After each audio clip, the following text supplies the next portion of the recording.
Welcome to the AFR Saints channel, where we provide you daily content on your favorite team, the New Orleans Saints. Do us a favor and hit that subscribe button. Be sure to leave your comments below and smash that like button. Who dat? Now that the New Orleans Saints have their head coach, and he is Kellen Moore hiring his staff, next up is going to be roster cuts. Saints are some $51 million over the salary cap. You all know that number, so they have work to do.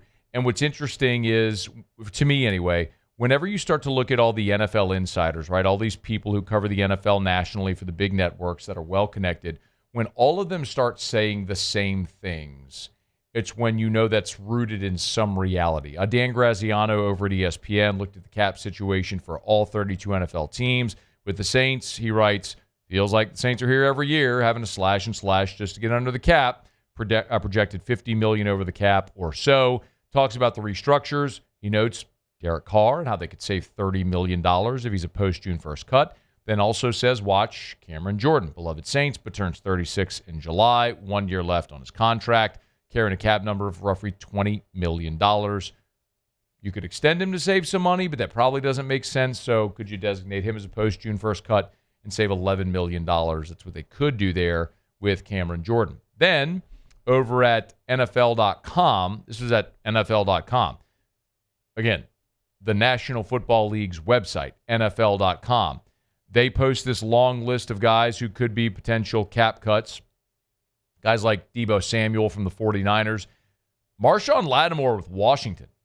I mean, that's one worth keeping an eye on because the Saints got a third-round pick for Lattimore. And as bad as New Orleans has been in these types of situations, that feels like one, man, that's highway robbery. You sent a player who was injured at the time you traded him to Washington. He was junk for them this year. In respect to Marshawn Lattimore, he didn't do anything wrong in New Orleans. He was a good player for the Saints. He's just clearly on the back nine of his career and maybe closer to the clubhouse than the turn, and might get cut after playing less than half a season in Washington and being abused in the NFC Championship game by A.J. Brown.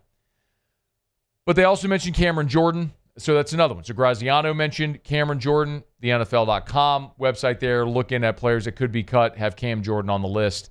The very next player on the list could be cut, Derek Carr. I mean, you start to see these commonalities that are out there. And, oh, by the way, David Onyemata also on the list as a guy that could be cut, another former Saint right there. And it's also worth noting that they do list Taysom Hill as a player that could very well be cut in this period as well. You look at there are common underlying factors. Aging, expensive players. If you need to get cheaper and younger, you move on from your aging, expensive players.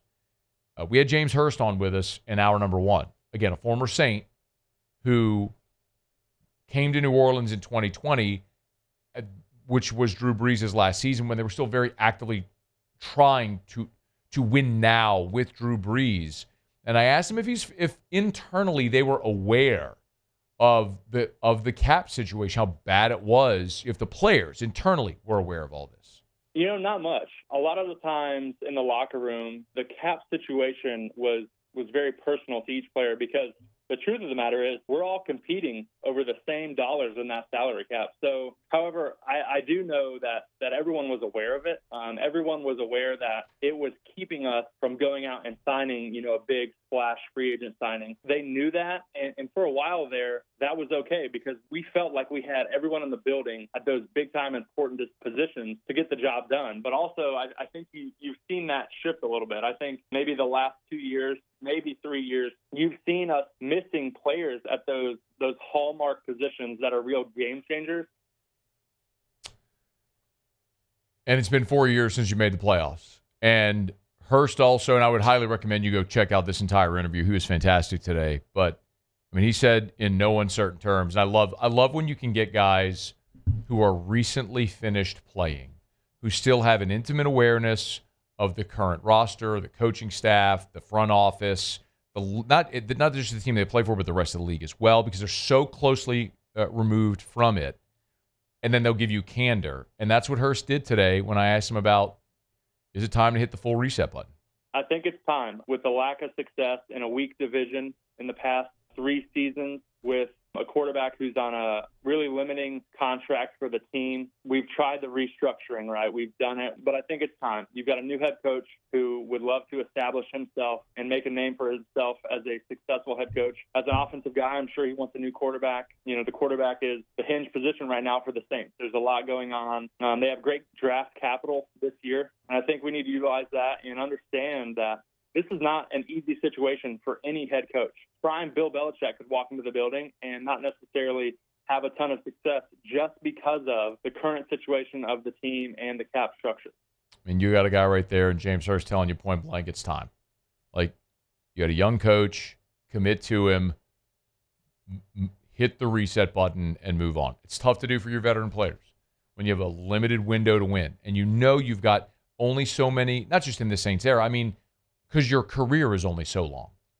And not everybody's going to be super blessed to be drafted by the Chiefs or the Eagles in this situation where you know you're going to a really good team that's going to compete and win. The Saints are nowhere close to that right now. And the more they carry on with this charade of pretending like they're a contender, the further removed you get from actually being one. Hey, thanks so much for watching. Please leave your comments. I love to interact.